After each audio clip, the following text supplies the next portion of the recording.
Parliament को तमाशा बनाया है, सिविलियन बालादस्ती और वोट की इज्जत को तमाशा बनाया है। अब आप हम पे फिर मुसल्लत हो गए हैं। अब बिलावल भुट्टो साहब को फिर याद आ गया है आइन 90 दिन के अंदर इंतखाबात। भाईजान हम बेवकूफ हैं, हम रोटी को लोची कहते हैं। भाईजान आपको यानी एक जरदारी साहब मिसाक मईशत पे बात कर रहे हैं, बिलावल भुट्टो कह रहे हैं कि नहीं आइन की बात करनी चाहिए, मुफ्ती साहब कह रहे हैं आइन की बात करनी चाहिए। कौन सा आइन भाई, किस आइन की आप मानते हैं? आपको आइन वो सूट करता है जो आपके मफादात पूरा करे, आपको अदलिया वो सूट करती है जो आपके हक में फैसले करे, आपको फौज वो अच्छी लगती है जो आपके साथ खड़ी हो, आपको इलेक्शन कमीशन वो अच्छा लगता है जो आपके साथ खड़ा हो, आपको FIA पुलिस वो अच्छी लगती है जो आपके मुखालफीन को पकड़े। अलग हमें सूट करता था आइन तोड़ना, तो आप उसको नजरअंदाज कर दीजिए। आज हमें सूट करता है आइन के साथ खड़े होना, तो आप इस पे दाद दीजिए। कड़वा कड़वा थू थू, मीठा मीठा हप हप। ठीक है सर, हमने 26 नुकात पर 3.5 साला मुहिम चलाई और उनका 26 नुकात थे असली और वदिया जमहूरियत, खोए मलाई वाली जमहूरियत। फिर हमें आपके मौलाना साहब ने खुद बताया था कि मैं तो जनरल फैज हमीद से ये डील करके गया था, धरने कॉल ऑफ किए थे कि अगले महीने इमरान हुकूमत खत्म कर दी जाएगी और इलेक्शन खत्म करा दिए जाएंगे। तो हजूर ये कौन सी सिविलियन बालादस्ती थी, जमहूरियत थी, और कौन सी आइन परस्ती थी, और कौन सा इनकलाबी पंथ था, और कौन सा भाषण था कि जो मौलाना साहब आज हमें बता रहे हैं? ये है आपकी जमहूरियत कि एक हुकूमत उसके खिलाफ आप किसी और से डील कर रहे हैं। फिर हमें आसिफ अली जरदारी साहब ने बताया कि फार्मूला बनाने वाले कहते हैं कि मुझे फार्मूला बनाकर दो, तो मैंने कहा पहले इनकी छुट्टी कराओ। ये कौन सी थी जमहूरियत? फिर हमें ख्वाजा आसिफ आप बता रहे हैं कि नवाज शरीफ साहब एस्टेब्लिशमेंट की मदद से बाहर गए। ये हमें कौन सी भाषण दे रहे हैं? और आखिरी बात मेरी सिर्फ आखिरी बात सुन लीजिए।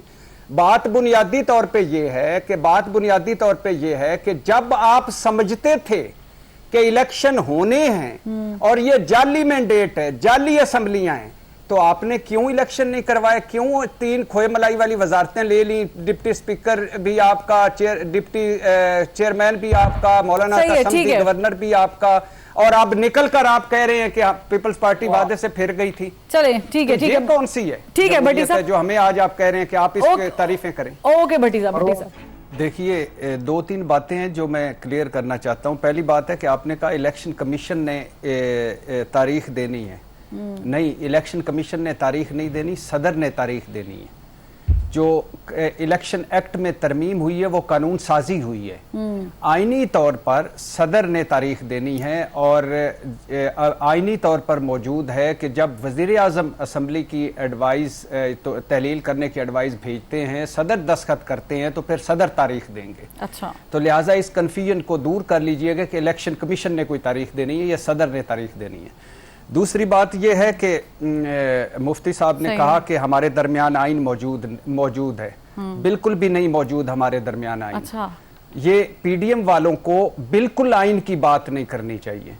जो लोग मुश्तरका मफादात कौंसिल में ये कह के गए हैं कि इलेक्शन नई मर्दमशुमारी के तहत होंगे, उनको कोई हक नहीं पहुंचता अब ये बात करने का कि इलेक्शन 90 दिन में करवाएं। ठीक है। उस वक्त इनको नहीं पता था कि इलेक्शन 90 दिन के अंदर नहीं होंगे, अगर नई मर्दमशुमारी होंगी, हल्का बंदियां होंगी वगैरह वगैरह, लंबा हो जाएगा। दूसरी बात यह है कि जो KP और पंजाब इलेक्शन से भागे हैं वो किस मुंह से आइन की बात करते हैं? आपने KP और पंजाब के इलेक्शन से भागकर आइन तोड़ा है, आइन दफन किया है, जमहूरियत का जनाजा निकाला है, सुप्रीम कोर्ट का जनाजा निकाला है, पार्लियामेंट को तमाशा बनाया है, सिविलियन बालादस्ती और वोट की इज्जत को तमाशा बनाया है। अब आप हम पे फिर मुसल्लत हो गए हैं। अब बिलावल भुट्टो साहब को फिर याद आ गया है आइन 90 दिन के अंदर इंतखाबात। भाईजान हम बेवकूफ हैं, हम रोटी को लोची कहते हैं। भाईजान आपको यानी एक जरदारी साहब मिसाक मईशत पे बात कर रहे हैं, बिलावल भुट्टो कह रहे हैं कि नहीं आइन की बात करनी चाहिए, मुफ्ती साहब कह रहे हैं आइन की बात करनी चाहिए। कौन सा आइन भाई, किस आइन की आप मानते हैं? आपको आइन वो सूट करता है जो आपके मफादात पूरा करे, आपको अदलिया वो सूट करती है जो आपके हक में फैसले करे, आपको फौज वो अच्छी लगती है जो आपके साथ खड़ी हो, आपको इलेक्शन कमीशन वो अच्छा लगता है जो आपके साथ खड़ा हो, आपको FIA पुलिस वो अच्छी लगती है जो आपके मुखालफीन को पकड़े। इशू ये है कि अगर आप ये समझती हैं कि इंडिया और भारत 2 अलग-अलग मुल्क हैं, इंग्लैंड और बरतानिया दो अलग-अलग मुल्क हैं, और यूएई और मुत्तहदा अरब अमारात दो अलग-अलग मुल्क हैं, तो फिर ये भी मान लीजिए कि शहबाज शरीफ और नवाज शरीफ भी अलग-अलग हैं, और बिलावल भुट्टो और आसिफ जरदारी भी अलग-अलग हैं। वरना ये इनके सारों के रास्ते एक हैं, मंजिल एक है, और तरीक़ाकार मुख्तलिफ है, मगर फुल स्टॉप कामे के तहत, बाकायदा प्लानिंग के तहत। अच्छा इरशाद भट्टी साहब, मैं छोटा सा एक सवाल आपसे और कर लेती हूँ। वो ये कि आपने कहा कि सदर मुमलिकत ने आईनी लिहाज से डेट देनी है। अब सदर मुमलिकत की जो मुद्दत है उसमें तो वो तो पूरी हो चुकी है। तो मुझे बताएं कि मैं वैसे ज़ाहिर है कि आइन को बहुत ज़्यादा अच्छे तरीके से तो नहीं समझती, आप चूँकि बहुत ज़्यादा इन डेप्थ चीज़ों को समझते हैं, तो मुझे ये फरमाइएगा कि क्या अभी भी वो इस्तेहकाक रखते हैं, वो डेट दे सकते हैं, और फिर उनकी डेट की वक़्त क्या रहेगी? क्योंकि उन्होंने पहले भी डेट दी थी पंजाब वाले मामले में, तो हुआ तो उसका भी कुछ नहीं। देखिए, ये फिर एक तरह से ये गलत प्रोपेगेंडा मुहिम चला रहे हैं। ये जो आइन को समझने वाले हैं वही आइन चीज़ों को गलत मलत कर रहे हैं। सदर मुमलिकत मुंतखब सदर की मुद्दत होती है 5 साल, उसके बाद वो सदर रहते हैं तब तक जब तक नया सदर मुंतखब नहीं होता। कोई निगरान सदर नहीं है, कोई अबूरी सदर नहीं है, वो सदर मुमलिकत हैं उस वक्त तक जब तक नया सदर नहीं आता, पहली बात। दूसरी बात यह है कि अब दो सामने आपके रास्ते हैं। एक रास्ता है ग्राउंड रियलिटीज, और जो आपकी पॉलिटिकल पार्टियां फैसला करके गई हैं वो है नई मर्दमशुमारी के तहत इलेक्शन। उसमें 90 दिन और आइन और कानून और जमहूरियत और सिविलियन बालादस्ती और वोट की इज्जत, ये हमें भाषण ना दें। अब ग्राउंड रियलिटीज ये हैं। अब सदर साहब को मेरा ख्याल है कि ग्राउंड रियलिटीज को सामने रखकर और इनकी पॉलिटिकल जमातों के फैसले को सामने रखकर तारीख देनी चाहिए, ताकि ये मुल्क जो पहले ही पीडीएम अपनी 75 साल तारीख की बदतरीन हुकूमत भुगता कर मुल्क को सियासी, मुआशी, आईनी, अदालती बुरान में धकेल कर गई थी, अब मजीद बुरानों के हम मुतहम्मल नहीं हो सकते। खुदा के लिए ये लजीज मुनाफकत ना करें और हम पे रहम करें। ये 24 करोड़ 60 लाख लोग जानवरों से बदतर जिंदगी गुजार रहे हैं आपके इन्हीं टॉम एंड जेरी के खेलों से। पहली बात तो ये है कि क्या मजे का लॉलीपॉप दे रहे हैं मुफ्ती साहब, कि कल हमने आइन तोड़ा था, उस पर आप उसको छूजिए। आज हम आइन के साथ खड़े हुए हैं तो इस पर खुश हो जाइए।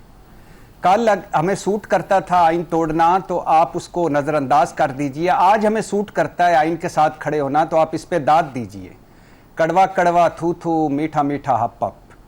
ठीक है सर, कल भी हम आज आपके साथ खड़े हो जाते हैं। जहाँ तक रह गई बात पर्दा नशीनों की, तो हजूर बात ये है कि पीडीएम ने, ज़्यादा लंबी मिसालें नहीं दूंगा, पीडीएम ने 26 नुकात पर 3.5 साला मुहिम चलाई, और उनका 26 नुकात थे असली और वदिया जमहूरियत, खोए मलाई वाली जमहूरियत। फिर हमें आपके मौलाना साहब ने खुद बताया था कि मैं तो जनरल फैज़ हमीद से ये डील करके गया था, धरने कॉल ऑफ किए थे कि अगले महीने इमरान हुकूमत ख़त्म कर दी जाएगी और इलेक्शन ख़त्म करा दिए जाएंगे। तो हजूर ये कौन सी सिविलियन बालादस्ती थी, जमहूरियत थी, और कौन सी आइन परस्ती थी, और कौन सा इनकलाबी पंथ था, और कौन सा भाषण था कि जो मौलाना साहब आज हमें बता रहे हैं? ये है आपकी जमहूरियत कि एक हुकूमत, उसके खिलाफ आप किसी और से डील कर रहे हैं। फिर हमें आसिफ अली जरदारी साहब ने बताया कि फार्मूला बनाने वाले कहते हैं कि मुझे फार्मूला बनाकर दो, तो मैंने कहा पहले इनकी छुट्टी कराओ। ये कौन सी थी जमहूरियत? फिर हमें ख्वाजा आसिफ आप बता रहे हैं कि नवाज शरीफ साहब एस्टेब्लिशमेंट की मदद से बाहर गए। ये हमें कौन सी भाषण दे रहे हैं? और आखिरी बात मेरी सिर्फ आखिरी बात सुन लीजिए। बात बुनियादी तौर पे ये है कि जब आप समझते थे कि इलेक्शन होने हैं और ये जाली मैंडेट है, जाली असेंबलियां हैं, तो आपने क्यों इलेक्शन नहीं करवाए? क्यों 3 खोए मलाई वाली वजारतें ले ली? डिप्टी स्पीकर भी आपका, डिप्टी चेयरमैन भी आपका, मौलाना गवर्नर भी आपका, और अब निकल कर आप कह रहे हैं कि पीपल्स पार्टी वादे से फिर गई थी। चले ठीक है, ये कौन सी है? ठीक है भट्टी साहब, जो हमें आज आप कह रहे हैं कि आप इसकी तारीफें करें। ओके भट्टी साहब, भट्टी साहब 16 सितंबर करीब है, और जो चीफ जस्टिस ऑफ पाकिस्तान है उमर अता बंदियाल, जो करंट है, वो ज़ाहिर है कि सुबुकदोश हो जाएंगे जिम्मेदारियों से। आप सम अप करें उनका ये पूरा टेनोर, तो कैसे सम अप करेंगे? चीफ जस्टिस उमर अता बंदयाल एक कमज़ोर जज साबित हुए। अच्छा। उन्होंने आइन तोड़ने वालों को और सुप्रीम कोर्ट के फैसलों को रद्दी की टोकरी में फेंकने वालों पर ना तौहीन अदालत लगाई, ना तौहीन आइन लगाया। और उन्हें तौहीन अदालत भी लगानी चाहिए थी, तौहीन आइन भी लगाना चाहिए था। उन जिन्होंने सुप्रीम कोर्ट के सर्विंग जजेस की तस्वीरें चलाई जलसों में, सियासी जलसों में, उन्हें उन पर तौहीन अदालत लगानी चाहिए थी। जिन्होंने बिना फरांजिक, बिना तस्दीक किए जिस वज़ीर दाखिला ने प्रेस कॉन्फ्रेंस की एक ऑडियो पर, उन पर तौहीन अदालत लगानी चाहिए थी। इलेक्शन कमीशन फैसले में है सुप्रीम कोर्ट के कि आईनी खिलाफ वर्जी का मुर्तकब हुआ, गवर्नर केपी आईनी खिलाफ वर्जी का मुर्तकब हुआ, दोनों के खिलाफ कार्रवाई होनी चाहिए थी। सवाल ये पैदा नहीं होता कि वो अगर तौहीन अदालत लगाते तो कोई आता या ना आता, वो फैसला देते तो कोई उन पर इम्प्लीमेंट करता या ना करता। सवाल ये पैदा होता है कि वो फैसला दे देते और कोई फैसले पे अमल दरामद होता ना होता, आज उनका नाम मुख्तलिफ हरूफ में लिखा जाता। सही। अमरीकी तारीख का सबसे जो हीरो जज है वो जस्टिस मार्शल है। जस्टिस मार्शल के 4 साल फैसलों पर अमल दरामद नहीं हुआ, लेकिन वो आज भी हीरो है। अच्छा। तो कहने का मकसद ये है कि जब आप कमजोरी दिखाते हैं तो फिर सुप्रीम कोर्ट तकसीम भी होती है, जब आप कमजोरी दिखाते हैं तो फिर आइन भी टूटता है, जब आप कमजोरी दिखाते हैं तो फिर जजेस के किरदार, कंडक्ट और खानदान तक भी बात जाती है। सही। लिहाजा गैर मामूली हालात थे, लेकिन इस गैर मामूली हालात में वो कमजोर जज साबित हुए।